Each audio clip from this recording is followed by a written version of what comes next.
पाकिस्तान के मशहूर अदाकार फवाद खान ने एक बार फिर गुलकारी की दुनिया में कदम रखकर मद्दाहों के दिल जीत लिए। फवाद खान का नया गाना परवाना रिलीज होते ही सोशल मीडिया पर छा गया और मद्दाहों की जानिब से जबरदस्त पजीराई हासिल कर रहा है। गाने के वीडियो, लाइटिंग, सिनेमेटोग्राफी और फवाद खान की परफॉर्मेंस को सराहते हुए शायकीन ने कहा है कि ये काम परफेक्ट है।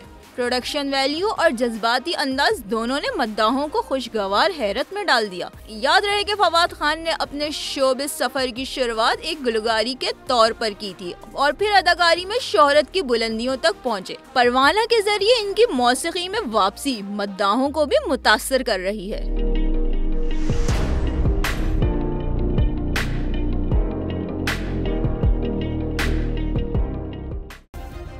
सब्सक्राइब करें और बेल दबाएं ताकि कोई खबर रह न जाए।